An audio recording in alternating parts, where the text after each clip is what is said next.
Number 13. Michelle or Wayne or maybe Mr. Thrasher?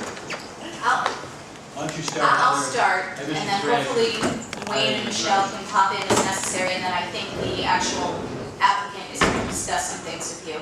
This is regarding the Bluffs residential subdivision, which I believe is a either 6 or 7 lot subdivision adjacent to Oneida Shores County Park overlooking the Oneida Lake. And the potential owner of Lot 1 in that subdivision, which is directly adjacent to Oneida Shores Park, is proposing to make some improvements to the lot within what is a designated easement and floodplain adjacent to the Oneida Shores Park property line. The town's engineers have reviewed project plans for that to occur. Michelle will be able to address that from an engineering perspective, and I believe the applicant is here to ask you for permission to do that within a town easement. Should we have Mr. Thrasher explain what he'd like to do first? Sounds like a good idea. We have your name and who you represent, please. James Trasher from CHA, here representing a group of people, and I'll just point them out. Dave Valenti and Tony Puglisi were the developers of the Bluffs development. Kevin Wallman and his wife, who would be potentially the owners of lot number 1, which we're here to talk to this evening, and then Paul and PJ Joint, who were from Landco, who were the contractors who completed the work on site. I have a full-size plan if it needs to be hung up for folks, or we can just work off the Why other. don't we do that, so everybody's aware of what you're talking about.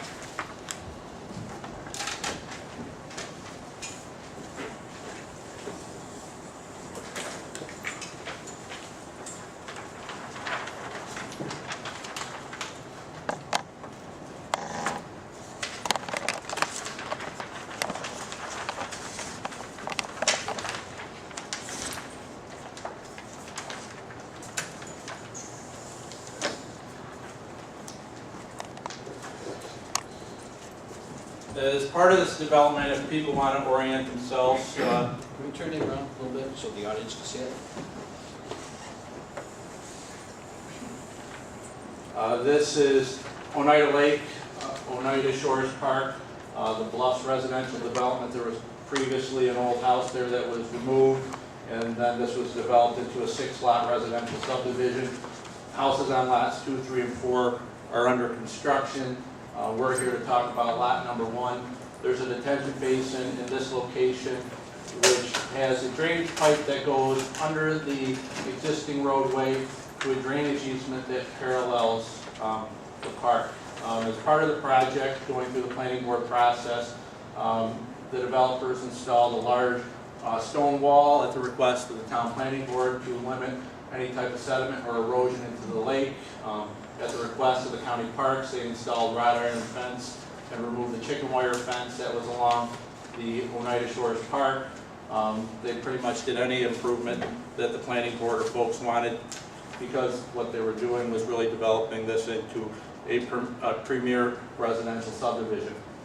As part of this, they have a contract on lot number 1 with Kevin Wallman and his wife for the purchase and then the building of a house on lot number 1.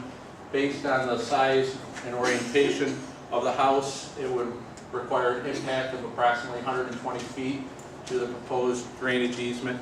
And just to correct some of the verbiage in the statement by the town attorney, it's not a floodplain, it's a 100-year flood route for the detention basin. And so we actually did a couple drainage studies for the town engineer. The first time we just had there's an existing pipe with a catch basin that would be upstream from where the driveway was. In our first plan, we just used that existing pipe to pass any potential floods. In the second analysis, we put a second parallel pipe in that if the existing pipe underground was clogged in any way, if this basin across the road was the top, it would cross at the low point, and then there would still be a pipe to pass the stormwater within the easement out to the lake.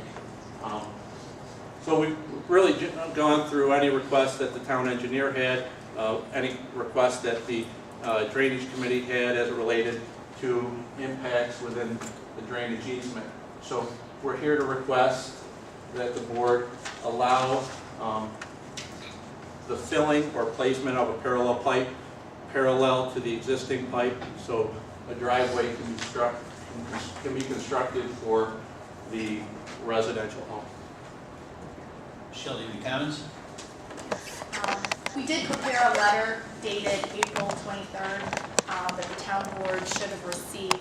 And what we did was we reviewed the latest grading plan that CHA prepared in addition to some culvert calculations.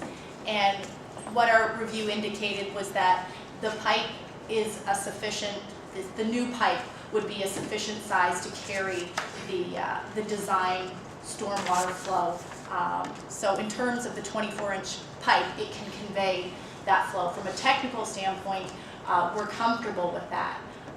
But I know that there are other issues with the encroachment, but we're saying from an engineering standpoint, what they have proposed will satisfy those requirements. Go ahead, Jim. Oh, I have a question for you. In the past, we've had people approach the board regarding the encroachment on easements, and they've signed waivers, basically saying you're going to be responsible if the town needs to get in there and be responsible for the work or any costs that the town were to bear. Would your clients be willing to do that? Yes, and actually if Mr. Walma would want to just speak to that, because he would be the one that would be taking care of executing such agreement. He's fully aware of it. We've talked about it for the past month with him, that there could be the potential, so